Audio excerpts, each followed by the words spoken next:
Olá, meus queridos companheiros, boa noite aqui para Adriana Dantas, boa noite, senhor Antônio Onofre, boa noite, Terezinha, boa noite também para Andréia Vieira, boa noite, Filomena, olá, Valdete.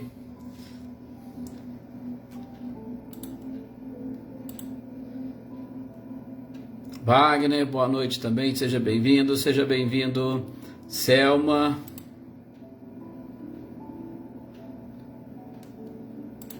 Olha, boa noite para Adriana Dantas, mas a Andréia Dantas sempre está aí junto, né? Se não estiver junto, de qualquer forma, sempre se faz presente. Boa noite, Andréia Dantas. Boa noite, Rodinei. Boa noite também, Marcileia Luciano, Guilherme. Boa noite, Ana Cristina. Olá, Filomena. Boa noite. Boa noite aqui também aos compartilhamentos da Marcineia, né? Como sempre, a Sônia Vasconcelos. Olá, Vânia. Michele, Gabriel, boa noite para vocês.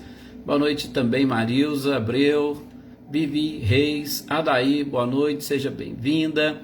Olá, Adriana Alvarenga, seu José Luiz, boa noite. Até Zé Luiz, a gente até não fala muito palestra não, a gente fala assim uma leitura, estudo, né, dessas obras. Luísa Nalim, boa noite também, Patrícia, Valdinei, olá, tudo bem? Claudionor e Eliane, boa noite. Emerson Martins, Cecília, Adriana Valério, boa noite também, Eveline, Roberta e Gabi, Shirley, Fabiana, olá, Vânia Assunção, boa noite. Ricardinho e Lúcia, boa noite também para vocês. Fabiana Dove, olá, Renato Leite, boa noite. Prazer e satisfação aqui conosco mais uma vez, obrigado. Boa noite, Maria Helena, Aninha e Adriano, a Marília. Boa noite também para todos aqueles que vão nos acompanhar depois em outro horário. Deixa aqui o nosso boa noite. Boa noite, Roseli, seu Luiz Alberto, sejam bem-vindos. Josanã, boa noite, seja muito bem-vinda. Que bom todos estarmos aqui juntos nesses momentos, para nós aproveitarmos essa oportunidade, né, para refletir um pouco mais. Maria do Carmo, boa noite. A gratidão é sempre nossa. Wagner, Heloísa Caetano, boa noite também para você. É sempre bom a gente poder tirar aí um tempinho para nós refletirmos um pouco mais, buscarmos mais informações para ampliarmos o nosso conhecimento, que é imprescindível para esse nosso processo evolutivo. Leda, boa noite, que boa notícia, Leda, que ele continue nesse processo de recuperação. A gente sabe como que ela é, a recuperação muitas das vezes é lenta, então a gente tem que ter muito cuidado. Boa noite, senhor Antônio, Isabela e toda a família. Rosilene, boa noite, seja bem-vinda, a gratidão é toda nossa. Manda um abraço também, por favor, Rosilene, pro Osmano e pro Diego, que prazer. Olá, Lídia, boa noite. Celeida, boa noite. Elaine Oliveira, que bom. Vamos então fazermos a nossa prece para nós iniciarmos esse nosso momento de oração, de reflexão. Terezinha, Neves, eu acho que eu já falei boa noite, né? Terezinha, Mariinha e aqueles que porventura eu esqueci, por favor, Ricardo e Eliane, Uzai, boa noite também para vocês. Se eu esqueci, me desculpem. Mas que nós possamos, Maria Eleusa, olá, Márcia e Paulo, Cirilo, boa noite. Que nós possamos então agora, meus queridos companheiros, elevarmos o nosso pensamento ao nosso mestre amado e querido Jesus, buscando a sintonia com este grande consolador, com este grande advogado da humanidade, com este grande governador espiritual do nosso planeta, procurando através dessa sintonia captar parte da sua energia, dos seus fluidos, das suas vibrações, para que nós nos fortaleçamos, sobretudo nos fortaleçamos na fé, esta fé que com certeza move a criatura humana. Esta fé que com certeza nos ajuda quando nós fazemos as nossas orações em prol de alguém, de alguma pessoa, em prol do próprio planeta, nós temos a certeza que a nossa colaboração chegará ao seu destino. Thaí Aleda, agradecendo pelas orações e vibrações pelo seu filho. Aqui estou eu também, uma testemunha, uma prova viva de que essas orações e vibrações sempre chegam ao seu destino.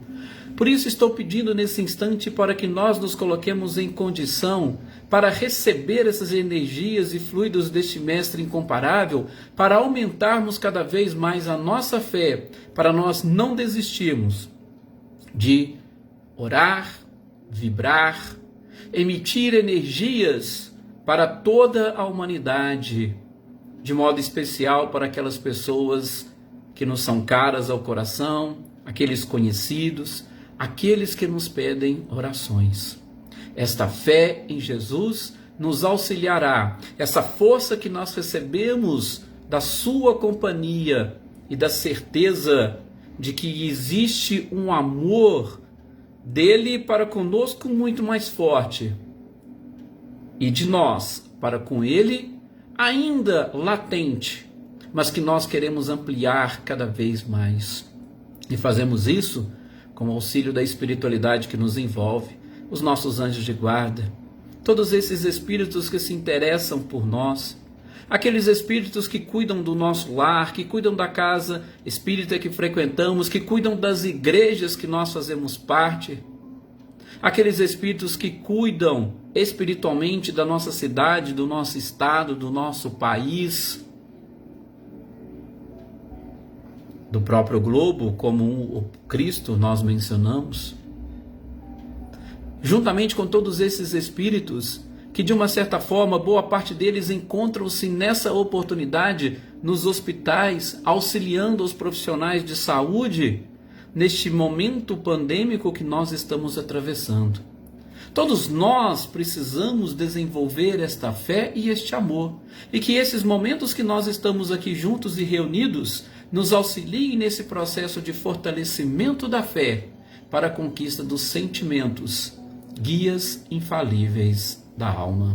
Que assim seja. Graças a Deus, graças a Jesus. Boa noite aqui para Rosilda. Boa noite também para Ercília. Olá, Lucélia, seja muito bem-vinda. Eu acho que eu não esqueci ninguém. Gente, hoje nós vamos aqui darmos sequência. Olá, Célia, boa noite, né? Seja bem-vinda. Salete e Márcio, boa noite também para vocês. Olá, Edna Bueno, Val Lima, Débora Negrini, Amanda, Sebastião Ferreira. Que bom que vocês estão aqui participando conosco. É um prazer, uma alegria e uma satisfação imensos. Gente, Aninha, acho que eu já falei, Aninha e Adriano, boa noite. Nós vamos dar sequência hoje ao nosso estudo sobre Cristo, o Consolador, e eu vou retomar exatamente daquele ponto que nós paramos no nosso último encontro, quando eu estava explicando aqui um pouquinho para vocês aquela questão das divisões do nosso próprio cérebro e como estar com Cristo pode exatamente representar um verdadeiro alívio para as nossas próprias dores. Boa noite, Lilian, seja bem-vinda. Fiz inclusive menção a uma palestra da Anete Guimarães, onde ela é fantástica nas suas explicações. Então nós estamos exatamente retirando das informações que ela nos passou. Olá, Joana Carneiro, boa noite. Mas antes de nós chegarmos a este ponto, eu vou fazer aqui uma breve revisão daquilo que nós falamos, sobretudo dos textos evangélicos, ou do texto evangélico que o próprio codificador nos apresenta para introduzir neste capítulo 6 do Evangelho segundo o Espiritismo, Cristo o Consolador, o jugo leve. E ele começa exatamente nos lembrando a frase do Cristo: vinde a mim. Gente, não nos esqueçamos que este vinde a mim exatamente determina uma postura totalmente ativa ou proativa da nossa parte. Nós não temos que esperar o Cristo vir até nós. Nós temos que atender a este seu chamado, ao pedido, e irmos até ele. Ok? Boa noite, Lidiane, seja bem-vinda. Boa noite também, Kelly, seja muito bem-vinda. Lívia Silva, Andréia Dantas, é um prazer tê-las aqui conosco. Olá, William, Dona Guilmar, Ângela, o Yutinho e o Eloá, sejam bem-vindos. Prece para todos vocês da família, viu, Ângela? Para que Jesus conforte o coração de todos vocês. Bom, então, Jesus determina o vinde a mim, ou melhor, ele usa o verbo no imperativo. Nós precisamos ser proativos e fazer, desenvolver uma atitude de ir até ele. Nós não temos que ficar esperando e aguardando ele chegar até nós. E depois ele diz: vinde a mim todos vós que estáis aflitos e sobrecarregados. E a gente já pode começar dizendo que o próprio Cristo em outro momento disse que os sãos não precisam de médicos. Por que a gente lembra e fala isso? Gente, por uma questão, posso até dizer muito simples, porque quando nós estamos tranquilos, quando as coisas estão bem, quando nós estamos com tudo aquilo que nós precisamos, que nós queremos, a gente não se preocupa com mais nada. A gente já acha que nós estamos completos e muitas das vezes nós nos consideramos privilegiados, se não verdadeiros deuses. E aí nós não temos a necessidade de buscar nada. Essa frase do Cristo pode ser usada literalmente. Enquanto nós estamos com a nossa saúde boa, a gente não procura um médico. A gente procura quando nós estamos doentes, quando nós precisamos desses profissionais. Então, aqui o próprio Cristo, ele já faz esse chamado, por quê? Porque com certeza é muito mais fácil aqueles que estão necessitados procurar um médico, aqueles que estão necessitados procurar uma consolação. Então, este foi o chamado do próprio Cristo. Olá, Reinaldo, seja muito bem-vindo. Então, esse é o chamado. Zé Ricardo, boa noite. Também Luciene Naves, boa noite. Então, ele pega e chama. Nós, se estamos aflitos e sobrecarregados, vamos até ele. Por quê? Porque ele nos aliviaria. E ele nos aliviaria de que forma? Ora, ele disse: tomai sobre vós o meu jugo. A gente vai chegar a comentar desse jugo, mas só para poder afirmar, quando ele diz que tomai sobre vós o meu jugo e aprendei comigo, que sou brando e pacífico. Então, onde foi que nós paramos? Nós paramos nessa questão do próprio alívio. Quando nós estamos aflitos e vamos até o Cristo, adotamos o seu próprio jugo, que eu já falo, nós nos sentiremos aliviados. Por que nós nos sentiremos aliviados? E aí foi onde nós exatamente paramos, eu comecei a explicar e agora eu vou retomar. Por quê? Porque talvez algumas pessoas possam não ter entendido muito bem. Eu vou usar uma forma simplificada, mas lembrando a vocês que aqueles que quiserem estudar melhor, podem procurar depois no livro No Mundo Maior, André Luiz, Chico Xavier, no capítulo 3, cujo título é Casa Mental. André Luiz vai explicar um pouquinho sobre o funcionamento e as divisões do nosso cérebro.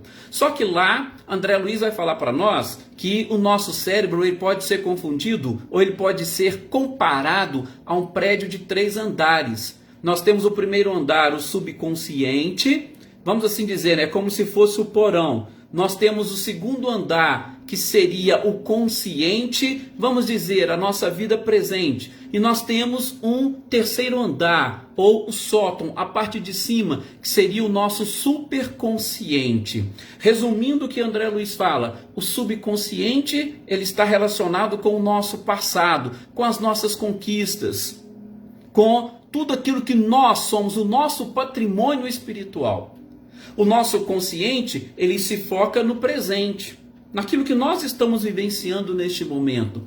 E o superconsciente é aquela parte do nosso cérebro que está focada no futuro, ela está preocupada com o futuro. E é justamente nessa parte que se encontra o lobo frontal, que é uma das partes do nosso cérebro muito estudadas ultimamente pela própria ciência humana, ciência física, essas ciências que nós conhecemos aqui. As universidades têm feito diversos estudos sobre esse lobo frontal. Então, André Luiz fala nisso. Eu vou deixar aqui resumido a divisão do nosso cérebro em 2 partes, tá?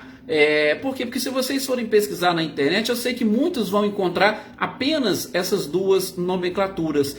aquilo que nós chamamos de arqueocórtex, que está relacionado com o nosso passado. Arqueo, de arqueologia, de passado, né? A parte do nosso cérebro que cuida do passado, de tudo aquilo que nós aprendemos, dos nossos instintos, desses automatismos, daquelas funções do nosso organismo que a gente não precisa se preocupar mais, porque ele já faz sozinho, automaticamente. Eu não preciso ficar pensando e raciocinando como eu vou fazer a minha respiração. Por quê? Porque o meu organismo automaticamente já sabe, o meu cérebro já vai determinar os comandos para o funcionamento de todo o aparelho respiratório. Então, esta é a parte do arqueocórtex, onde está inclusive o meu passado. Sabe aqueles vícios que nós desenvolvemos durante muitas encarnações? Sabe aqueles arquétipos da humanidade que a gente foi vivenciando em várias reencarnações e existências? Pois é, todos eles estão no arqueocórtex. Já no neocórtex seria aquela parte nova do nosso cérebro. E nessa parte nova, onde nós podemos dizer que inclusive encontra-se aí este superconsciente, é aquele desenvolvimento da criatura, nós vamos, acima de tudo, encontrar aquele ideal, aquele modelo que nós precisamos seguir para desenvolver um funcionamento correto e mais perfeito de toda a nossa estrutura. Tá? Então, nós vamos ver, e a Anete Guimarães vai falar nisso, e André Luiz vai falar dessas três partes. O que acontece aqui, neste exato momento, quando a gente vai trabalhar essa questão do alívio que Jesus é capaz de trazer para nós? Gente, quando Jesus veio, ele estabeleceu para a história da humanidade um verdadeiro marco. Então nós temos o antes de Cristo e o depois de Cristo. O antes de Cristo nós já sabemos, nós já estamos acostumados, já está registrado no nosso inconsciente, né? E aí eu já estou julgando expressões que quem usa muito é Joana de Ângeles, inconsciente e consciente. Então, antes de Jesus nós já desenvolvemos uma infinidade, podemos assim dizer, de vícios, de defeitos que estão registrados, que muitas das vezes nós repetimos como se fosse algo automático. Depois de Jesus, nós aprendemos um modelo, nós aprendemos a agir de uma forma diferente para nós avançarmos, para nós evoluirmos. E isso faz parte deste superconsciente, ou lá no lobo frontal, que são as virtudes que precisam ser desenvolvidas. Tá, mas Edson, o que isso tem a ver com este alívio? É muito simples. A partir do momento que eu vivo muito mais a parte nova do meu cérebro, ou quando eu tenho como principal preocupação colocar em prática os ensinamentos do Cristo, essas coisas novas que eu aprendo, eu vou utilizar essa parte nova do meu cérebro.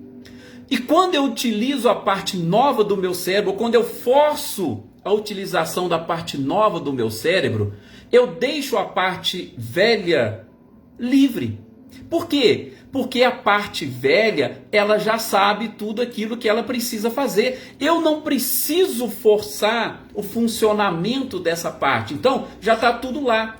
E automaticamente ele vai desenvolver todas as funções que o meu organismo precisa.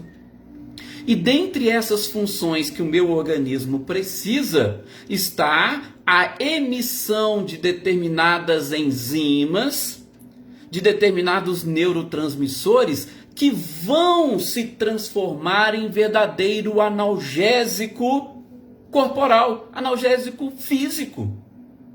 Então, se eu não utilizar a parte velha do meu cérebro, ou se eu não ficar somente buscando lá no meu passado, tá? Vamos citar um exemplo bem assim, direto. Sou uma pessoa egoísta. Vivi todas as minhas existências anteriores preocupada com o egoísmo, em querer as coisas para mim. Então, todas as vezes que eu ajo dessa forma hoje, o que eu estou fazendo? Eu estou buscando na parte velha do meu cérebro aquelas experiências anteriores e eu estou trabalhando com essa parte antiga. A parte nova, ela está parada. E quando eu trabalho com essa parte antiga, muitas funções do meu organismo não vão funcionar. Por quê? Porque eu estou buscando a energia dessa parte antiga. E aí vai prejudicar a minha estrutura física.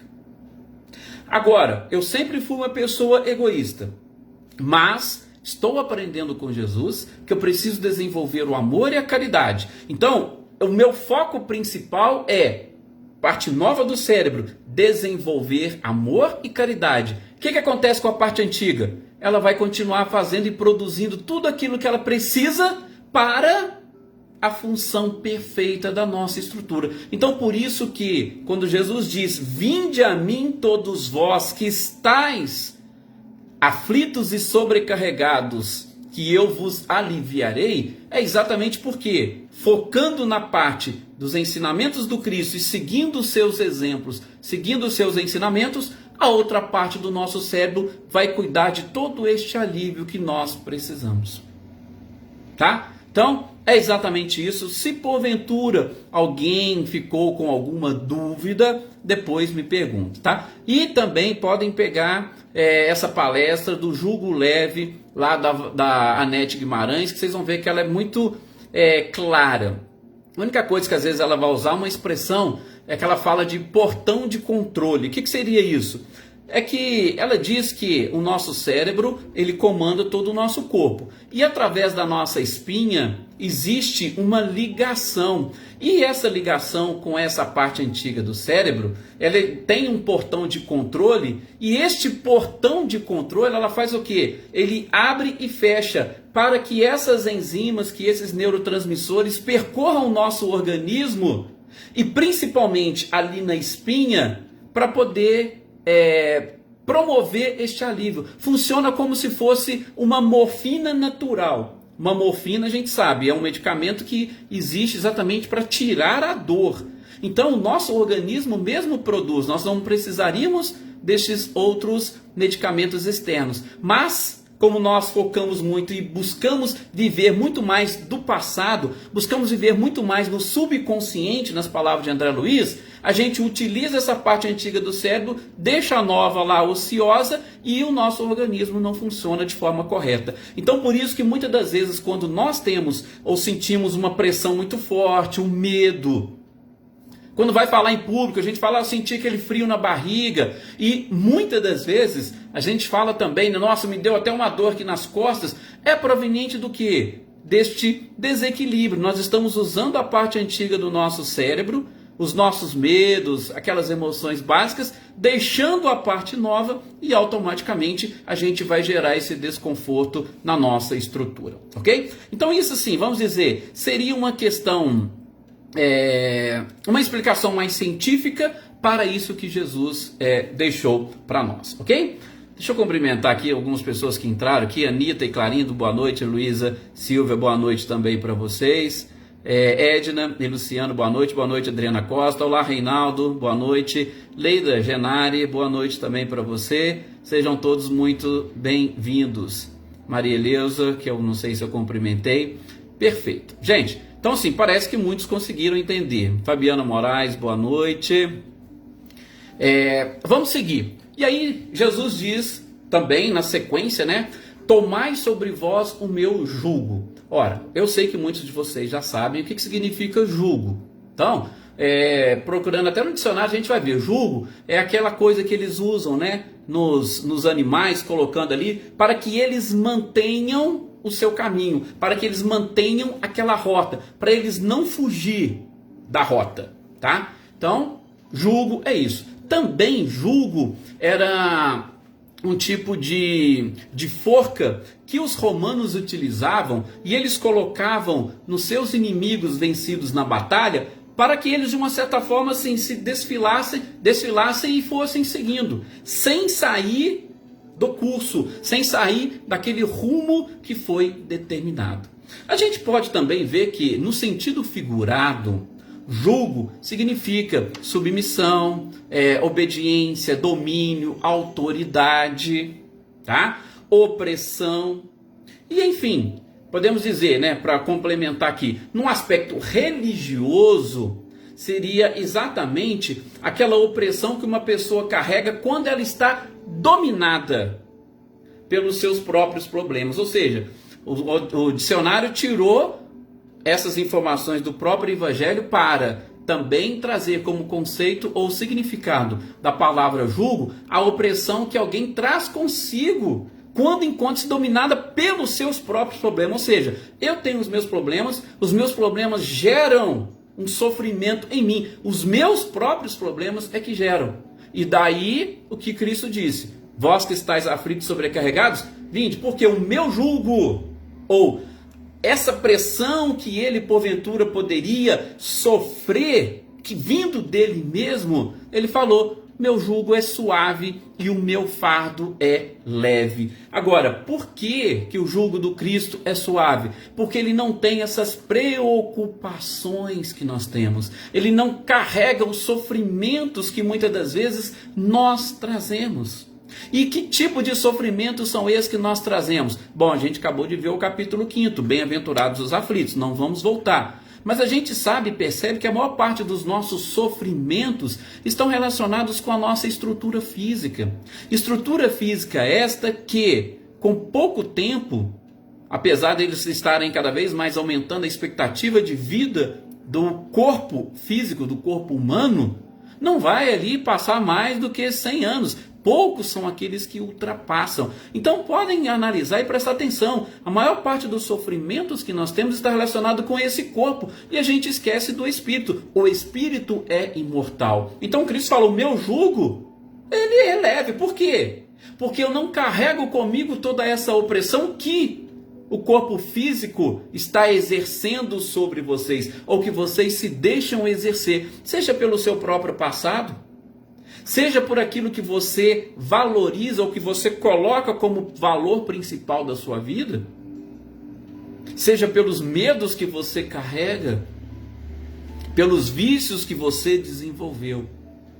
E é claro, quem tem esse jugo, o seu fardo é também mais pesado. Por quê? Porque aquilo vai estar sobre os seus ombros, né? Como a gente fala, quando a gente consegue tirar algum tipo consegue se aliviar, né? Tirei um apartamento das costas, tirei uma geladeira das costas. Então, o fardo fica com certeza muito mais leve. Então, o jugo é isso. Mas como é que nós podemos entender e encarar esse jugo do Cristo? Bom, o jugo dele nada mais é do que os seus próprios ensinamentos, aquilo que ele deixou ali para nós, que vai fazer com que nós caminhemos de uma forma muito mais leve, um coração leve. Eu ouvi certa feita de uma pessoa numa palestra, agora eu não lembro quem, que ele ainda diz o seguinte: se nós seguirmos os ensinamentos do Cristo, nós podemos aliviar, no mínimo, 70% do sofrimento da nossa vida. 70%. Sim, 30%, creio eu, pode estar mais relacionado com as nossas expiações e com as próprias provas que nós estabelecemos para o nosso crescimento. E com isso, gente, fica aquelas outras duas palavrinhas que eu falei para vocês, fundamentais para nós entendermos este Consolador: resignação e submissão. Se nós aliarmos, ou, primeiro, caminharmos até o Cristo para tentar desenvolver, eu digo tentar porque o próprio Kardec deixa claro, reconhece o verdadeiro espírita pela sua transformação moral e pelos esforços que ele faz para domar as suas más inclinações. Ou seja, a partir do momento que nós começarmos a nos esforçarmos, nós já estaremos na trilha, estaremos no caminho. E aí, nós, se conseguirmos caminhar com essa resignação, submissão à vontade do Criador, nós vamos ter sofrimento? Sim, nós estamos num planeta de provas e expiações. Tá? Mesmo nos mundos de regeneração, nós vamos ter também ainda sofrimentos, mas serão muito mais leves. Serão muito mais fáceis de serem transpostos estes obstáculos. E é isso que nós precisamos desenvolver. E o codificador deixa assim para nós de uma forma muito clara.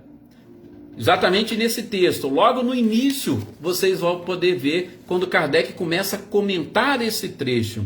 Ele vai dizer que a principal e a verdadeira consolação encontra-se na fé no futuro e na confiança que nós desenvolvemos na própria justiça divina. Aí é uma coisa que a gente tem estudado, temos visto, principalmente, no livro Céu e Inferno, que é o livro que nós estudamos nas terças-feiras, os exemplos que os Espíritos nos trazem, aqueles que já desencarnaram. A gente está estudando um pouquinho dessa justiça divina, porque como nós ainda não a conhecemos, nós trazemos, aí veja, naquela parte antiga do nosso cérebro, nós trazemos aqueles arquétipos que foram desenvolvidos por anos e anos de dominação da própria igreja. A gente tem lá nesse inconsciente que ou você é um santo, e aí você vai para o céu quando desencarnar, ou você fez coisa errada, você vai para o inferno quando você desencarnar. Então, a gente traz isso de uma forma muito latente, muito viva na nossa memória. Por quê? Porque a gente desconhece a justiça divina. O Cristo veio nos ensinar, principalmente demonstrar parte desses atributos que encontramos nas parábolas que ele conta. E essa questão de inferno, essa questão de céu, precisa ser melhor avaliada, precisa ser melhor estudada. E aí, quando nós conhecemos essa justiça, nós passamos a ter confiança no Criador.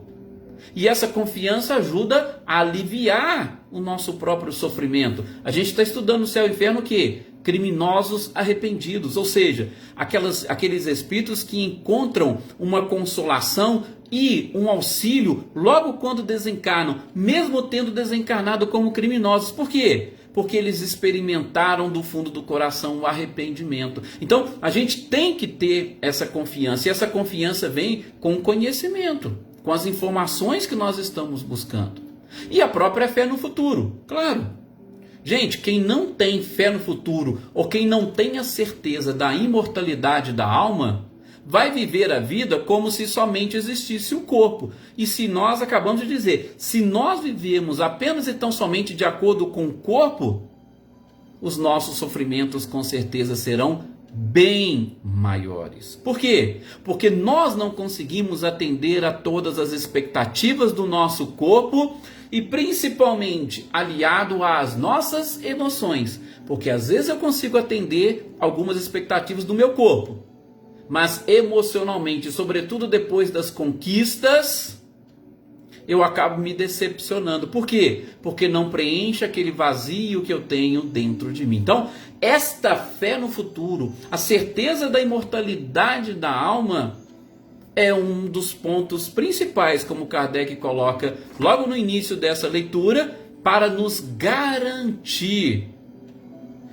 essa consolação que o próprio Cristo nos apresenta. Mais uma vez, não é o Cristo que vem, põe a mão e ele vai arrancar de você todas as dores. Não. Por isso que ele disse, vinde a mim. Se nós formos até ele, vinde a mim, formos até ele, nós teremos essa chance de, utilizando do nosso livre-arbítrio e da nossa liberdade, nós teremos condições de aliviar a nossa dor e o nosso sofrimento. Ele falou em momento algum que elas vão desaparecer, como num estalar de dedos. Não, mas seriam aliviadas. Por quê? Porque somente como espíritos perfeitos nós não teremos mais nenhum tipo de dor. Então, o que é o jugo? É o cumprimento da lei. O cumprimento da lei, ela é muito mais leve. Vocês já pararam para pensar nisso? Se você caminha, nós estamos aqui nessa vida, se você está cumprindo as leis corretamente, vocês já perceberam que vocês ficam muito mais leves e tranquilos? Agora, quando nós pisamos na bola, quando a gente faz alguma coisa de errado, às vezes a gente chega em casa, fizemos alguma coisa errada no serviço, chega em casa, o que acontece contigo? Fica pensando, olha, e agora? E aquilo que eu fiz? Será que alguém vai descobrir? Será que vai causar prejuízo para alguém? E esse prejuízo, será que eu posso perder o emprego? E aí a gente começa, sempre quando nós fazemos alguma coisa errada, vocês já prestaram atenção nisso? Ou então você fez alguma coisa do ponto de vista legal errado, tá? De repente você vê um policial ou vê um fiscal, você já vai entrar em desespero. Ixi, será que ele vai me pegar? Será que ele vai me abordar? Então, gente, isso é uma coisa assim muito, muito simples e natural que a gente sente no nosso dia a dia. Agora, nós estamos falando do ponto de vista espiritual. A gente está falando aqui para espíritos. O espírito, ele tem como cumprimento da lei, qual? A lei moral. O que é uma lei moral? É a lei universal. São as leis divinas, que estão, segundo a questão 621, gravadas na nossa consciência. Ou seja, o meu parâmetro está na minha consciência. A minha consciência vai acusar, você está agindo de forma correta? Você está fazendo tudo aquilo que as leis que estão gravadas determinam? Se tem, o nosso jugo será muito suave e o nosso fardo leve. Agora, se eu estou agindo de forma contrária, ela vai me acusar de alguma forma. E eu vou tentar alguns subterfúgios para tentar resolver aquela situação. Tá? Só que tem um detalhe. É exatamente a diferença de evolução de cada ser. É aí que entra o detalhe. Por quê? Porque, gente, tem pessoas que a sua parte, vamos assim dizer, mais antiga do cérebro vive funcionando, não tem sequer uma parte nova, não descobriu que é preciso viver essa parte nova, então ele não tem parâmetros para poder avaliar. Ele só tem aquilo que ele vivenciou. Para frente, ele vai ter ainda que aprender. Já tem pessoas que já têm isso mais desenvolvido, então a consciência vai cobrar muito mais. O que Jesus disse? A quem muito foi dado, muito será cobrado. Por isso que Kardec vai desenvolver esse trabalho todo de codificação da doutrina espírita em cima da moral. Essa moral, ou essa parte moral da doutrina espírita, que nós chamamos hoje de parte religiosa, do tripé. A ciência e a filosofia, tranquilo. A moral é que vem se casando com o religioso. Só que assim, a gente já falou aqui, em outras oportunidades, a gente pode até explorar melhor isso para vocês. Essa parte moral que surgiu com o próprio Consolador Prometido ou com o Espiritismo, é uma parte que vai demandar de nós um pouco mais de aprofundamento, sobretudo daquela época em que Kardec estava encarnado e que ele desenvolveu esses estudos para dizer para nós. E isso a gente vai trabalhar melhor, talvez, quando estivermos estudando lá a questão 629 do Livro dos Espíritos, né? Que é o estudo que a gente faz nas quintas-feiras, onde Kardec pergunta o que é moral. E a resposta foi: a moral é a regra do bem proceder. É a questão do dever de agir, sobretudo de acordo com a nossa própria consciência, tá? Mas a gente vai explorar isso mais para frente, até mesmo porque a gente está fechando aqui esse nosso raciocínio, porque no próximo encontro a gente já vai falar do Cristo, do Consolador Prometido. Aí a gente vai trabalhar um pouquinho naquelas palavras, né, do Cristo, e aí a gente já vai para o Evangelho de João, aquela conversa que ele teve com os apóstolos. A gente vai trabalhar aqui a palavra Paráclito, né? O que significa, que é o advogado, que é aquela pessoa que está do lado. Aí a gente vai dar sequência. Mas a gente vai fechar o jugo leve exatamente aqui, ficando, posso assim dizer, essa interrogação do que seria essa moral, principalmente a moral que Kardec trabalhou, que Kardec desenvolveu quando codificou a doutrina espírita, que é exatamente no momento correto e adequado, quando a gente saiu daquele absolutismo que a própria igreja impunha, daquela heteronomia que determinava que nós deveríamos seguir aquilo que eles falavam, para um processo de materialismo. Nós saímos de um religiosismo muito forte, ferrenho, em cima de dogmas, para um materialismo que também seria prejudicial. E aí vem Kardec e busca um meio termo, o equilíbrio. E o Consolador Prometido é exatamente esse equilíbrio que nós precisamos entender. Então, fica aqui o nosso abraço a todos vocês, o nosso agradecimento por mais essa oportunidade que nós tivemos de estudarmos juntos. Desculpe aqui se eu não cumprimentei a todos, mas sintam-se todos abraçados mais uma vez e até o nosso próximo encontro. Que Jesus continue fortalecendo sempre a todos vocês e que vocês captem essa energia e vibração de Jesus e da espiritualidade. Muita paz e até o nosso próximo